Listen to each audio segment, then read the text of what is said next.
እኛም እፎይ ነን። ቀኝህን ለመጣ ግራህን ስጥ የሚለው ለአማኝ ወንድም እንጂ ለሌላ አይደለም። ከፍ ብለን ብንፈተው ክፉን በክፉ አትመልስም። ሞኝ ሰው ብልህ የሆነ እንዳይመስለው በሞኝነት ትመልስለታል። ይህም ማለት ቀኝህን ሲመታ ግራውን ታጮህለታለህ ማለት ነው። ከእፎይ በፊት እኛ ሙስሊሞች በእናንተ ሳይድ ያሉ መምህራን ማለት በኡስታዝ ደረጃ በመምህራን ደረጃ ያሉ የተለያዩ ሰዎች ይሄን ያልኩት ለምንድን ነው? ለምሳሌ እፎይ መምህር አይደለም። በዚህ ቤተክርስቲያናችን ውስጥ እስልምናን በራሱ እንደው የሚያጠና ከዛ በኋላ ያነበበውን የሚያካፍል አይነት ወንድም ነው።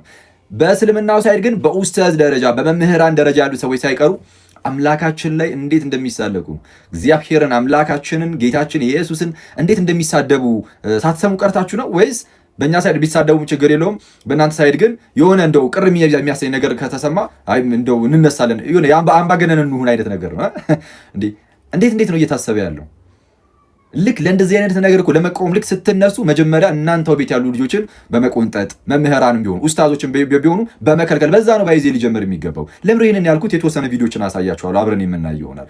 ወደዛ ቀጥታ ከመግባቴ በፊት ግን አስቀድሜ አንድ ነገር ልናገር። በክርስትና ውስጥ ያሉ እንደዚህ ዲስከሽኖች ወይም እንደዚህ ውይይቶች ምናምን ከማንም ጋር እናደርገው ከእስልምና ጋር የሚሆን ከሌሎችም ጋር ይሁን በፍቅር መሆን አለበት፣ በየዋህነት መሆን አለበት፣ በፍርሃት መሆን አለበት የሚለው የኔ ብቻ ሳይሆን የክርስትና ፕሪንሲፕል ነው። በቃ ከዚህ ፕሪንሲፕል መውጣት አንችልም፣ ግልጽ ነው። ይሄ ፕሪንሲፕላችን ነው። ስሜታዊ የሆነን ብንወጣ ራሱ ቃሉ ይጎትተናል። ማለት ቅዱስ ጴጥሮስ በመጀመሪያ መልእክቱ ምዕራፍ 3 ቁጥር 15 ላይ የተናገረው ነገር አለ። ዳሩ ግን ጌታን እርሱም ክርስቶስን በልባችሁ ቀድሱት ይልና በእናንተ ስላለው ተስፋ ለሚጠይቋችሁ ሁሉ ለመመለስ ዘወትር የተዘጋጃችሁ ሆኑ ይልና ነገር ግን በየዋህነትና በፍርሃት ይሁን ይላል። በየዋህነትና በፍርሃት ይሁን። ዘወትር ለመመለስ ዝግጁ መሆን አለባችሁ፣ ግን በየዋህነት በፍርሃት መሆን አለበት። ሰውን አይደለም፣ እግዚአብሔርን በመፍራት ዝቅ በማለት በትህትና በዚህ ሁሉ ውስጥ ነፍሳትን ለክርስቶስ ለመማረክ ማለት ነው። አንዳንዴ ስሜታዊ ሆነን ከዚህ ፕሪንሲፕል ወጣ ስንል ይሄው ቃሉ ግን ጎትቶ ደግሞ ወደዛው ሊመልሰን ይገባል። ስለዚህ ለዚህ ፕሪንሲፕል ተገዢ መሆን አለብን። ይሄ በቃ በቤተክርስቲያናችን ውስጥ የሁላችንም አቋም ነው። ስለዛ በፍርሃት በየዋህነት በፍቅር በዛ ውስጥ ምንድነው ከኔ ተማሩ እኔ በልቤ ትሁት ነኝ ላለው ጌታ ነፍሳትን እንማርካለን ማለት ነው። እንደዛ አለበለዚያ ነፍሳትን መማረክ አንችልም። መጫጫ ብቻ ነው የሚሆንብን። ይህ እንዳለ ሆኖ ግን ለምሳሌ ሙስሊም መምህራን ወይም ኡስታዞች አምላካችንን በምን ደረጃ እንደሚሳደቡ እስቲ እንስማቸውና እንመለስ። ኦሆላና ኦሆሊባ ሙጦች ናቸው። እግዚአብሔር አግብቷቸዋል፣ ልጆች ወልዶባቸዋል። መልሱን አምጣ። ዝሙት ነው አይደለም? ይሄ ዝሙት ነው አይደለም? አንተ ደም የመጨረሻ አንተ እኮ እኔ ልክ ነግሬሃለሁ ቴሌግራም ላይ ተመልከት። እዚህ ጋር እግዚአብሔር ዲስቨርጅ አድርጓት ይችን ህፃን ልጅ ደም በደም አድርጓት። እግዚአብሔር ዲስቨርጅ አድርጓት ይችን ህፃን ልጅ ደም በደም አድርጓት ምን እንደሰራ ይሄንን በወንጀል በእርግጥ ይሄንን የሚወነጅል የሆነ የፍትሐ ብሔር ህግ አለመኖሩ ነው እንጂ ይሄ ወንጀል ነው፣ ያስከስሳል። እግዚአብሔር ዝሙተኛ ነው፣ ዝሙት አሰርተዋል። እግዚአብሔር ዝሙተኛ ነው፣ ዝሙት አሰርተዋል። የእግዚአብሔርን ብልትና ጡት የሆነ ጋር መተውሰድ በሉት ያሳፍራል። እግዚአብሔር ብልት ይለካል። በጣም ያሳፍራል። እግዚአብሔር ያሳፍራል በእውነቱ። ባለጌ ነው በጣም። አምላክ ጌ ነበረ ወንድ ለወንድ የሚሳሳም አየሁ። ይሄን አምላክ ይታያል አየህ። ይሄን ሽማግሌ አየህ። ይሄን ሽማግሌ ከዚህ ሰው ግን በክርስትና ዓለም እግዚአብሔር ስለጠጣና ስለሰከረ ብቻ ጀግና ይባላል። ይሄ በጣም የሚያስቅ ነገር ነው። የሰከረ ሰው ሰካራም ነው። ጀግና ሊባል አይችልም። ኦኬ እንግዲህ እንደሰማችሁት ነው ሙስሊም ኡስታዞች መምህራን ሳይቀር በምን ደረጃ እግዚአብሔር ላይ እንደሚናገሩ እንግዲህ ተመልክታችኋል። ያውም የተናገሩት ሁሉ እነሱ ባሉት መንገድ መጽሐፍቶቻችን ላይ የሉም። እነሱ ባሉት መንገድ የሆነች ቃል ይሰባሉ፣ ለራሳቸው ታሪክን ይፈጥራሉ። የሆነች ቃል ይሰባሉ፣ ለራሳቸው ታሪክን ይፈጥራሉ። እነሱ ባሉት መንገድ ያልተቀመጠን ነገር ነው እንደዚህ የሚሉት። ቀርበ መልስ ከተባልኩ እኔ ለምሳሌ ልመልስ እችላለሁ። እዚህ ጉዳይ ላይ ቀርበ መልስ ከተባልኩኝ እኔ ቀርቤ ልመልስ እችላለሁ። ልክ እንደዚህ ሁሉ ወንድማችን እፎይም እዛ በእስልምና ውስጥ የሌለ ነገር እንኳን የተናገረው ይሄ ትልቅ ስህተት ስለሆነ ቀርቦ እንዲመልስ ጠይቁት፣ መጠየቅ አለበት። እሱም አይ እኔ ከዚህ ላይ አግኝቻለሁ ከዚህ ላይ አግኝቻለሁ ብሎ ማስረጃ ማቅረብ አለበት። እንግዲህ ብዙ ጊዜ እንደሚናገረውም ከሆነ ማስረጃ አቀርባለሁ ይላል እሱ። ስለዚህ ይጠይቅ። ባይሆን ግን በሌለ ነገር በዚህ ደረጃ ግን ሙስሊም መምህራን ኡስታዞች እንዲህ ሲናገሩ ስለነበረ ይህንንም እያያችሁ ይህንን ስታጸዱ ነው ከዛ በኋላ ሌላውንም ለመጠየቅ ሞራሉንም ሊታገኙ የሚገባው ነው። ብልህ የሆነ እንዳይመስለው ለሞኝ ሰው እንደ ሞኝነቱ መልስ ስጠው በሚለው መርህ ክርስትናን ሲያነውሩ ለኖሩ የሚገባቸውን ንጽጽራዊ ምላሽ እየሰጠ ያለ ወንድም እፎይ ነው።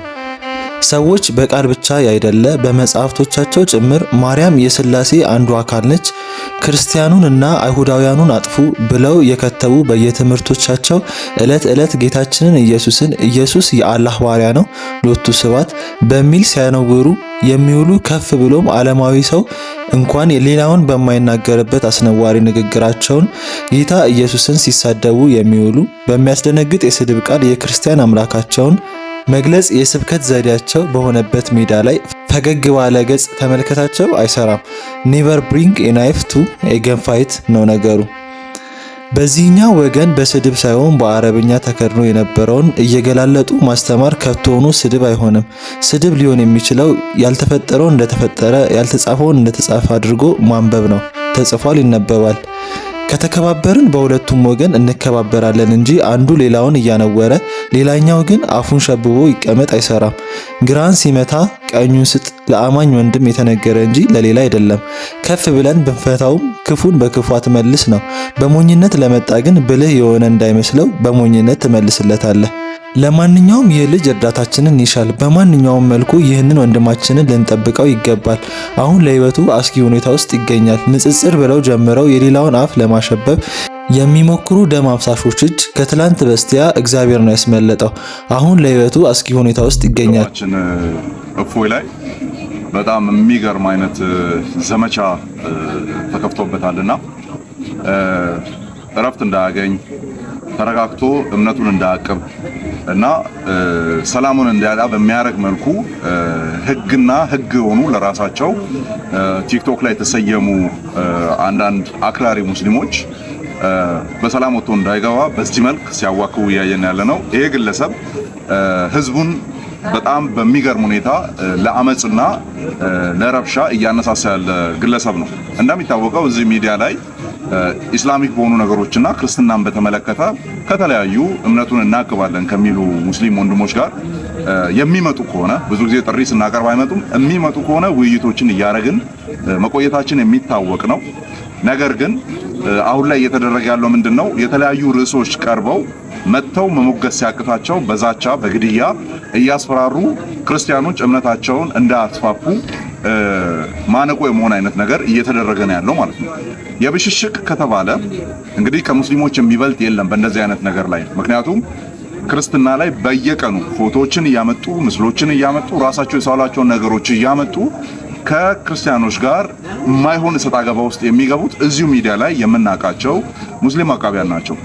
ስለዚህ ሰላም ባለበት በሰላም መንገድ እፎይም ይሁን ሌሎች እስልምና ላይ የሚሰሩ ልጆች አንዳቸውም እንደዚህ አይነት አመጽን የሚያነሳሳ ነገር ሲያደርጉ ተመልክተን አናውቅም። ነገር ግን አንድ ጣት ወደ ሌላኛው ቡድን የሚጠቆም ከሆነ እነሱ ጋር ቢሆን እንደዚህ አይነት ነገር ማግኘት ቀላል ስለሆነ ማለት ነው። ስለዚህ ክርስቲያኖች የሆናችሁ በሙሉ በክርስትና ጥላ ውስጥ ያላችሁ በሙሉ እንዲህ አይነት ነገር ሲነሳ ሁላችን በአንድነት ልንቆም ይገባል። አገሪቱ የሸሪዓ ሀገር አይደለችም፣ ኢስላሚክ ስቴት አይደለችም። የትኛውም ክርስቲያን ልክ ሌሎቹ የዓለማችን ክፍሎች ላይ እንዳሉ በስደት ውስጥና በመከራ ውስጥ እንዳሉ ክርስቲያኖች ቢያንስ ፍሪደም ያለበት ሀገር ውስጥ እስካለን ድረስ በዚህ መልክ ተሳቀል ልንኖር አይገባም። ማንም ተነስቶ ደግሞ እንደዚህ ሊያስፈራራን አይገባም። ስለዚህ ያለንን ዲኖሚኔሽን ወደ ጎን ትተን በዚህ ሰዓት ሸሪዓን ካልመሰረትኩ የሚል ክርስቲያኖች ነፃነታቸውን የሚያሳጣ የሚገቡበትና የሚወጡበትን ቦታ በመከታተል ነፃነታቸውን የሚገድብ አይነት እንቅስቃሴ ባለበት በዚህ ሰዓት ሁላችን በአንድነት ልንቆም ይገባል። ከወንድማችን እፎይ ጎን ልንቆም ይገባል። ይሄ ልጅ አይደለም አንዳች ህይወቱ ላይ የሆነ ነገር ቢደርስ ጉንፋን ቢይዘው ወይም በጣም ቀለል ያለ ነገር እንኳን ተደረገበት ቢባል ከነዚህ ልጆች አንወርድም ማለት ነው። ምክንያቱም የግድያ ዛቻ እያቀረቡ ያሉት እነማን እንደሆኑ ስለሚታወቁ ማለት ነው። ስለዚህ ከወንድማችን ጎን በአንድነት እንቆማለን። ስለዚህ ሁላችንም እኛም እፎዮች ነን እኔም እፎይ ነን እያልን ኮሜንት ላይ እናሰፍራለን ማለት ነው። በነገራችን ላይ እስልምና ጋር ንጽጽር የሚሰሩ ኦርቶዶክሶችም ሆኑ ፕሮቴስታንቶች ፊታቸውን ደብቀው ነው የሚሰሩት። ለምን ይመስላችኋል? ኦርቶዶክሳውያን ዝምታችን በስቷል። ልጁ አንድ ነገር ከሆነ በኋላ መጮህ ምን ይጠቅማል? ሰው በገዛ ሀገሩ በዚህ ልክስ ለምን ተሳቆ ይኖራል? መከባበር እኮ የጋራ እሴት ነው። እንደ ልብ ሲሳደቡ እየዋሉ አትናገሩን፣ እንደፈለጉ የሌሎችን እምነት ጭቃ ሲቀቡ እየዋሉ የኛን አትንኩብን፣ በጌታና በቅዱሳኑ ሲያላግጡ ውለው እያደሩ እሹሩሩ በሉን አያዋጣም። ክብርን መጠየቅ የሚቻለው የሌሎችን አክብረው ከተቀመጡ በኋላ ነው። እየሰደቡ መርቁኝ፣ እያወገዙ አመስግኑኝ አይሰራም። እፎይ ለህግ ይቅርብ የምትሉ ሰዎች ቅድሚያ እነዚህን የእናንተው ልጆች ለህግ አቅርቡና ከዛ በኋላ እፎይን የምርም ወንጀል ሰርቶ ከሆነ ለህግ ማቅረቡን እኛም እንተባበራቸዋለን። እጅግ በጣም ለበርካታ ዘመናት በእስልምና ያሉ በጣም ብዙ ሰዎች ክርስትናን እጅግ በጣም ሲነቅፉ፣ ሲያንቋሹ፣ ሲሳደቡ ኖረዋል። በዚህም ዘመን ልክ እንደዚህ እየተሳደቡ ነገር ግን እነርሱ መጽሐፍቶቻቸውና ትምህርታቸው ሲነካ አትንኩብን፣ ለህግ ይቅረብልን፣ ካልተገደለ የሚባለው ነገር ፍጹም ሊቀር ይገባል። ይሄ እጅግ በጣም የቀረ በዚህ በ21ኛው ክፍለ ዘመን ድረስ እንዴት እንደመጣ ራሱ አላውቅም። የኛ እምነት አይነካ፣ እኛ ግን ስለ እናንተ ሃይማኖት እንደፈለግን እናውራ ማለት ምን ማለት እንደሆነም አይገባኝም። ያንተ እምነት የሚከበረው የኔን እምነት ስታከብር ነው። የኔን እምነት እየሰደብክ የኔን ጌታ የማመልከውን አምላክ እየሰደብክ አንተ ግን እምነት ሲነካ፣ አንተ ግን ስለ እምነት ሲወራ ካልተገደለልኝ የምትል ከሆነ ይህ ፍጹም ጤነኝነት አይደለም። ያለነው ኢትዮጵያ ውስጥ ነው። ኢትዮጵያ ደግሞ ህገ መንግስታዊ ሀገር ናት። ኢስላሚክ ስቴቶች ላይ ሄዳችሁ ይህንን በእስላም ህግ የምትመራ ሀገር ላይ ሄዳችሁ ይህንን ህግ ማስከበር ትችላላችሁ። እኛ ብቻ ስለሌላው ሃይማኖት እንደፈለግን እንሳደብ እንናገር፣ እነርሱ ግን ሌላው ግን ስለኛ መናገር የለበትም የሚለውን ነገር እዛ ስፍራ ማክበር ትችላላችሁ። እዚህ ግን እናንተ ስለኛ ሃይማኖት እንደፈለጋችሁ እየተሳደባችሁ፣ እኛ ግን የእናንተን ሃይማኖት የእናንተን አስተምሮ ስንነካ ግን በዚህ ልክ መጮ እጅግ በጣም አስፈላጊ ያልሆነ ነገር ነው። ዛሬ እፎይ ቢታሰር እንደነዚህ አይነት ልጆችን ካላስቆማችሁ፣ የራሳችሁ ልጆች ካላስቆማችሁ በቀር እንደ እፎይ አይነቶች ደግሞ እጅግ በጣም ገና በርካታ ሆነው ተነስተው የባሰ በእስልምና ላይ ያለውን እያንዳንዱ ነገር እያነሱ ይነቅፋሉ፣ ይተቻሉ። ስለዚህ መከበርን ከፈለጋችሁ ሲጀመር ሌላውን እምነት አክብሩ።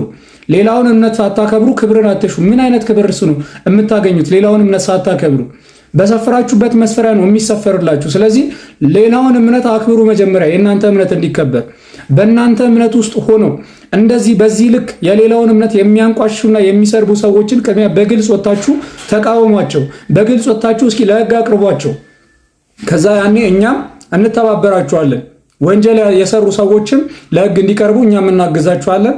በነገራችን ላይ እፎይ ሁሌም ሊወያዩ የሚገቡ ሙስሊሞችን አጥብቆ አንድ ነገር ይጠይቃቸዋል። ከዛሬ አይደለም ዓመት 2 ዓመት ወደ ኋላ የሰራሁትን ቪዲዮ ሁሉ አውጥታችሁ ያለ ማስረጃ ያወራሁት አንድ ነገር ካለ እዚህ ጋር በሉና ልቀጣ ብሎ ተናግሯል። እፎይ በዚህ ልክ ነው በሚናገራቸው ቃላት እርግጠኛ ሆኖ የሚናገረው።